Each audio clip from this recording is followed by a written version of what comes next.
Hi. Hope everybody's doing amazing. Let me just adjust. Here we go. I do this with my hands because it clears the energy. It's kind of like a bit of a reset. Then I always have like these fun little tools, right? This is a 7-pointed star, and so it's got like a point for all the chakras, and I use this to kind of also clear energy as well, clear space. Selenite's great for clearing. I tend to have large crystals with me. This is clear quartz, and I use this to clear my channel. I just set the intention and I call this energy into me, and then I use it as a way to create like a circuit, and it kind of clears and amplifies my energy.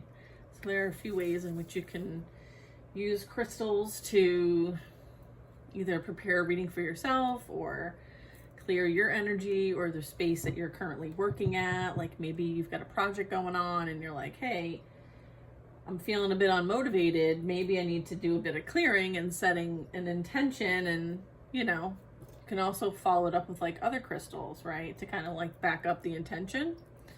Might help like set the stage for, productivity or something that you're trying to get into. So, there's all kinds of great tools. Crystals are a friend. So if you feel like you could use a little bit of that, tap in. I also have this like super cute bookmark. It's like this tiny little feather, and it has this clear quartz in here. And sometimes I use it as like a pendulum. So for those who have like a bit of squirrels running around, right? A little bit of distraction, right? I've got 4 really amazing decks. Okay, so we'll get into that, and let's just call on our angels, saints, ancestors, and spirit guides into our space. We're surrounded in divine white light and love. All of our messages, okay, we're receiving these for our highest and greatest good. We're surrounded, okay? Know that you are divinely protected, okay? Call it in and claim it. So it is, and so it will be, okay? I give you a few different things that you guys can use as a way to like claim your sovereignty, determine what you allow and what you don't allow in your space, how to clear your energy, right? You can create these yourself. It would be a fun like project, right? Like if you want to see what it looks like, it kind of looks like this. So yeah, get creative with it. You can always make your own pendulum too. Like this one's beautiful. It's one of my favorites. It's like a beaded pendulum. Has clear quartz and rose quartz, right? See the beads? Pretty, huh? You can always do some great pendulum work too, right? What's your name? My name is Kristen. Can you show me a yes? Look at my yes. Ooh, baby. Ooh. These are great to work with if you have questions that you need like a quick answer, yes or no to. Get you a pendulum. You can even use like necklaces, but I tend to go this route. I mean, there's numerous types, but here's another one. These are great, if you're looking to get like yes or no. Here's like a clear quartz one. And what you do is you kind of like make sure that you're grounded and you've intentionally grounded yourself and you connect with your energy. And then what you're going to do is you're going to ask the pendulum to show you what a yes looks like and what a no looks like. And then you ask your question. Make sure that maybe the first one you ask, it's something that is easy to get a yes for, so you'll actually see the result. And then the next question, you could do the same thing for a no. So therefore you've put it into practice. And then where you're wanting to take it with the specific questions, then you start asking those questions and make sure that there's enough time to connect and respond, and make sure your questions are really clear. That's what I would recommend with the pendulum. So great tools. Okay. Have fun with the tools. That's what they're for. All right. So we're going to get into our reading. The decks I was asked to pull from are the Elemental Oracle. Okay, so this is like the power of the earth, air, fire, and water, lunar and solar, and the 4 directions. All of these have key parts and traditions for millennia. Now we add the alchemy of science from the smallest atom to the greatest sun. And this includes like magnetism and electricity, from the fiercest storm to the stillness of gravity. So there's a lot of like elemental themed cards, and we're going to tap into that. There's a lot going on. Okay, so we're going to get some insight. And then I also was guided to take the Gateway of Light activation. Bottom of the deck energy here is Merkaba activation. Okay, the Oracle of the Universe as well. This talks about spiritual wisdom from the known universe, the individual energies like stars, fiery suns, black holes, galaxies, constellations, and all the planets, great and small. So that's kind of our reading today, guys.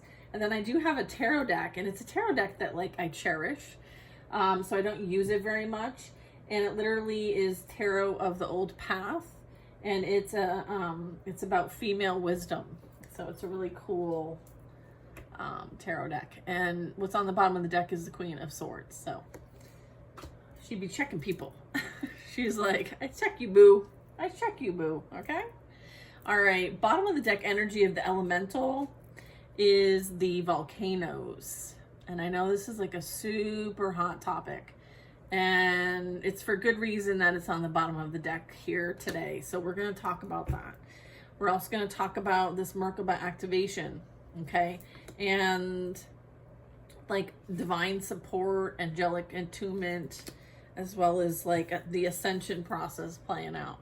So the volcanoes are also part of the evolution process when it comes to the planet and its ascension. So we're going to get into that.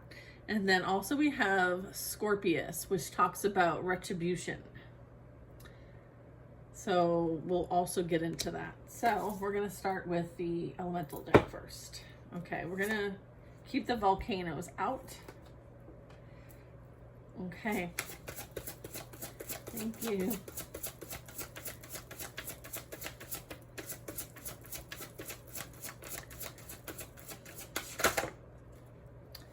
Rain, water.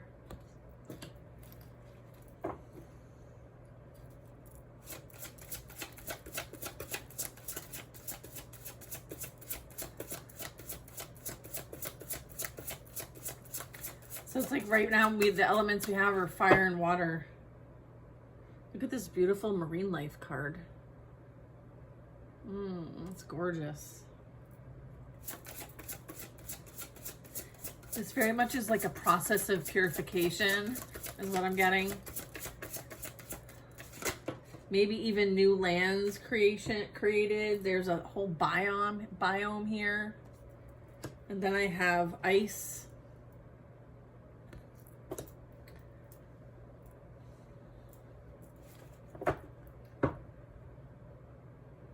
I was getting like the poles are shifting and the ice is melting and the water's coming.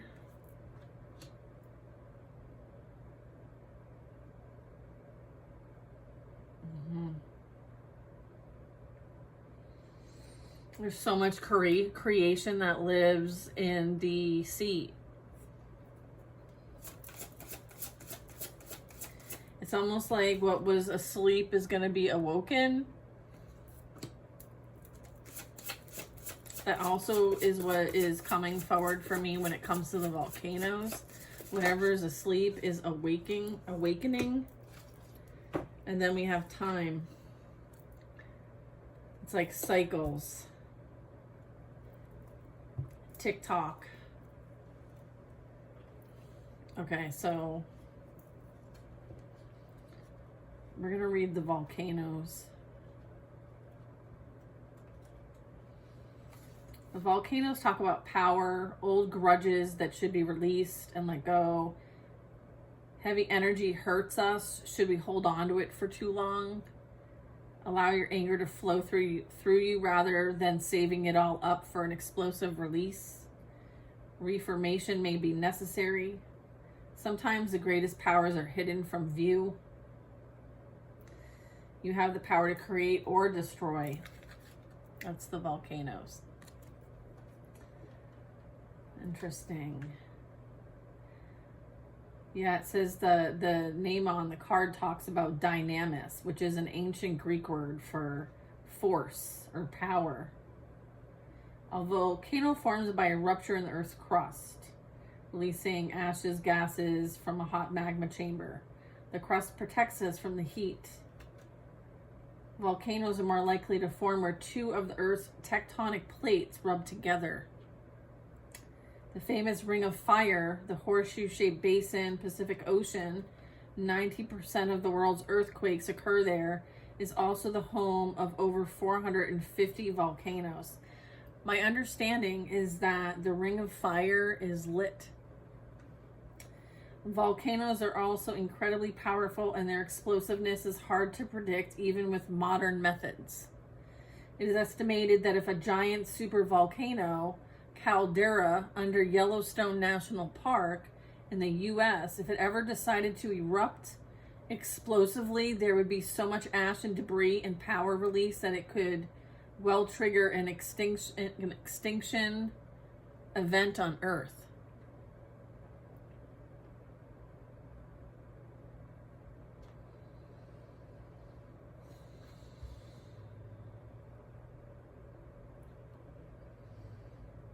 Ash is a danger to aircraft and to breathing. Poisonous gases are often released. So the projectiles thrown from this active eruption, regardless of where these are in the world, they cause death. And the superheated lava itself destroys, and it reshapes the environment. So it's like what was once beneath becomes like new again. Yeah, the eruption of Hawaii's Kilauea was one of the most active volcanoes on the planet. Huge tracts of land were reshaped by lava flows, and land was extended further into the sea. So the newest land on Earth was created by the volcanoes.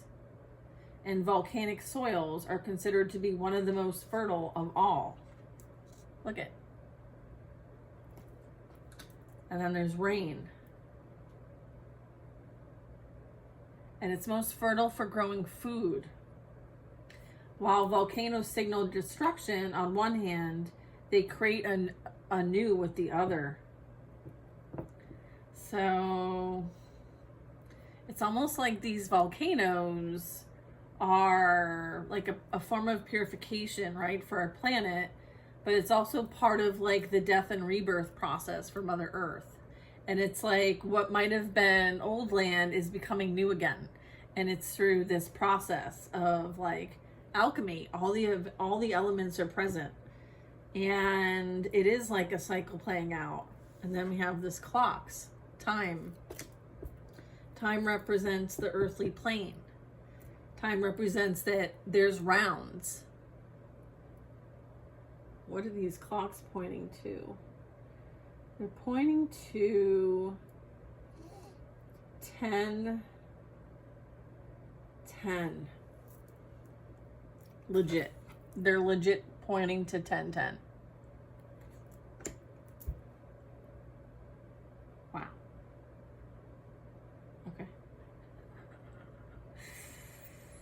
All right, we're going to read rain next. Okay. What number is this? Hang in here with me, guys. This is, I've been like seeing a lot and feeling a lot and sensing a lot. So this is kind of putting things together for me too. It's kind of like a puzzle piece. I'm doing a puzzle. It says rain. The conditions of greater prosperity are being met. Know that all will be well. Cleanse yourself of old, outdated views. You have everything you need to grow.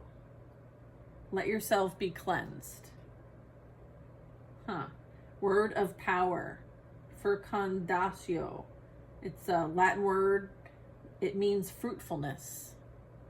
The sound of rain on leaves or tin roof. The sweet smell of rain as it hits the thirsty earth after a hot day. The simple pleasures of life. You soon know how much rain contributes to the balance and health of land when you haven't had any for a really long time. That's a hint. So what hasn't seen rain in like a super long time will be seeing rain. Yeah. Where land is barren of growth, fruitfulness will become now fruitful. There's like balance being restored through this process. Remember how it was like the poles are shifting? Okay. You also understand how much it contributes to the positive mental health of communities that have been locked in drought states for considerable lengths of time. Rain is liquid water from the atmosphere that has become heavy enough to fall under a gravitational pull. So if the magnetism shifts, if the poles shift, even in the slightest degree, the rhythm of that could impact North Pole, South Pole, and their positioning and the tilt of the Earth and the cycles also following, right? Everything is energetically connected. Okay. It is part of the life-giving water cycle and is the main supplier of fresh water to the land. Raindrops can vary in sizes due to temperature and the rate. The amount of rain helps form the biomes and ecosystems. Okay, which is actually, this is in the west position. Okay, which is interesting. The biome is in the west. It's number 44. Interesting. Without rain, we have less fecundity. Sorry, I like totally brutalized that word. That it means fruitfulness. Plant life, particularly plants, the food supply, they don't thrive without rain or irrigation. Drought affects animals and pollinators such as fruit bats and bees, which are integral to the production of food.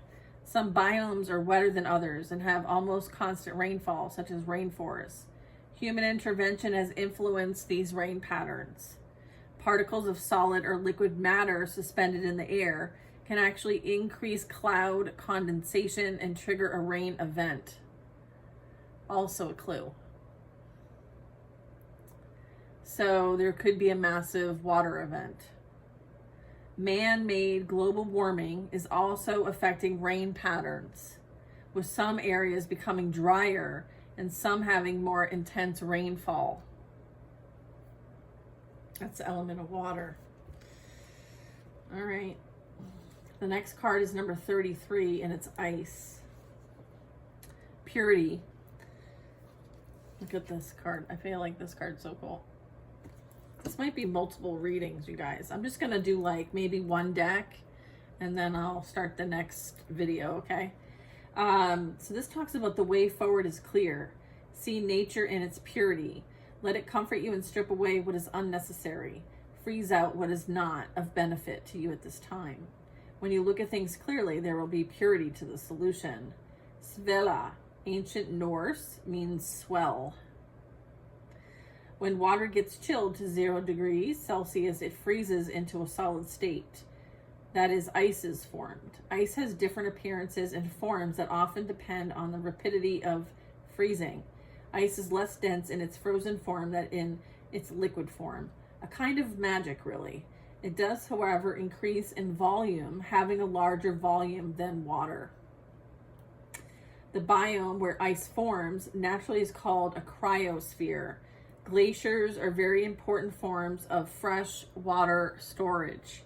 While icebergs are usually large pieces of ice that have broken off from a land ice sheet, one of the most tiny but beautiful kinds of ice is that referred to as diamond dust. All right. So this is also a bit of a clue. This is letting us know that where there is ice, there will be water.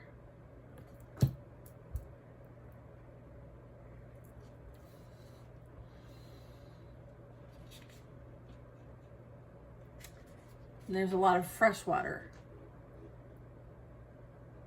Preserved water. Water like ancient water.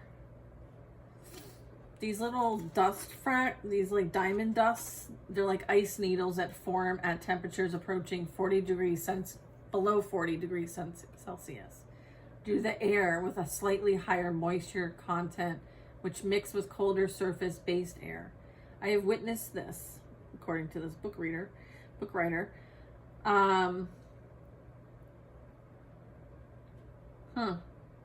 Didn't know they had ice festivals in Japan, Russia, China, Norway. That sounds fun. Interesting.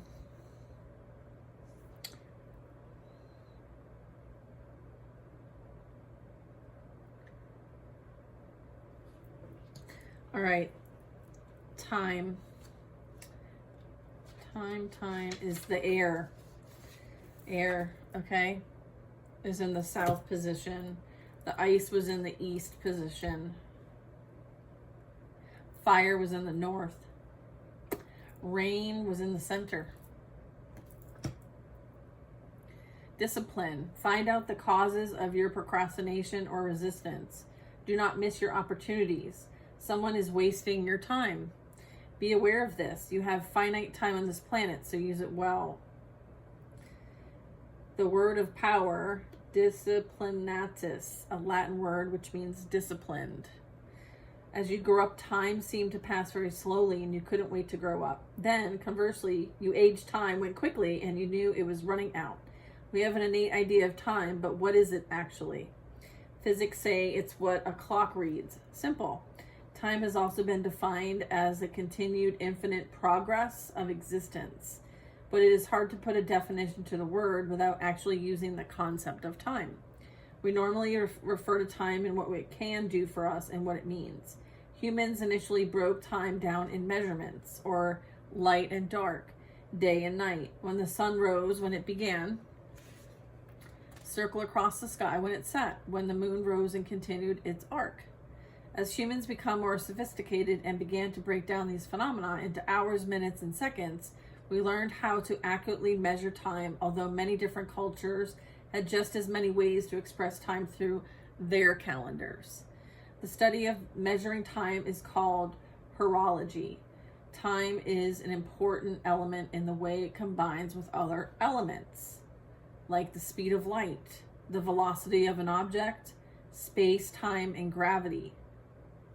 I was just looking at the word horology. It's spelled Horology. It's reminding me of Horus. And I feel like it derives there, like the word hour, maybe? There's something about Horus and horology. Anyhow, number 41, so it breaks down to a 5. And every one of these clocks has the same time on it, which is 10:10. So 10 usually numerically means the end of a cycle, right? It also is like reaching a pivotal point, an end of a round. All right, we're going to read the biome one because it referenced this quite a bit. And this is the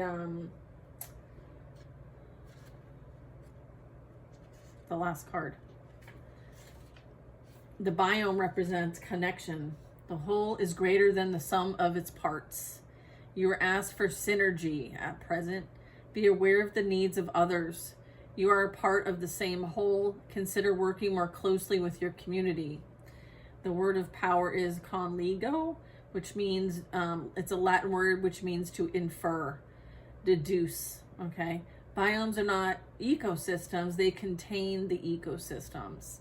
They are large areas of the earth based on temperature, by altitude, latitude, climate, relief, geology, soils, and the vegetation. A biome contains animals, plants, bacteria, and people. In fact, everything that is within and connected within that space. Biomes can take up both small and large geographical areas. Some ancient cultures, such as the Greeks, thought that the earth was alive as a being that had awareness, and therefore all parts of it were important to the whole. I think we forgot about that. The definition is morphing yet again, as a human microbiome could be in an individual person's skin. Everyone has skin full of bacteria, fungus, skin cells, water, and other debris that form a unique skin biome. We are in fact made of biomes. Biomes on Earth fit together like a giant jigsaw puzzle or patchwork quilt. The health of one can affect the health of another. Interesting. And then the marine life. You want to read that one? Let's read the marine life one. This talks about richness. Look at the abundance here. Okay, it's just an absolute beautiful card. And it talks about fertility is yours. Your wishes will be granted. There is more than one way to find a solution to a problem. Adapt to the new. Okay, the word of power is opulentiam. It's Latin, it means richness. As a biome, the oceans are unmatched in richness and a variety of life. It is estimated the oceans contain a total of 230,000 marine species. But this is just scratches the surface. There are perhaps more than 2 million marine species yet to be classified. Marine life is vital to the health of the planet because the majority produces oxygen and sequesters carbon, something we so desperately need in this time of man-made climate change. The oceans do indeed demand our respect, but I believe its creatures demand it even more so. Even if they approach you out of curiosity, sea animals are wild and should not be pursued. They should be given all the space that they need. It is worth remembering, it is who we are visiting them, not the other way around. Like, we're in their biome. They're not in our biome. Should you ever go with an organized adventure or tour company, choose only those that strictly follow a code of practice that protects the animals and sea life and the local laws and permissions of the area so that you are not interfering, you're interacting instead. But you're doing it from a place of preservation, care, and respect.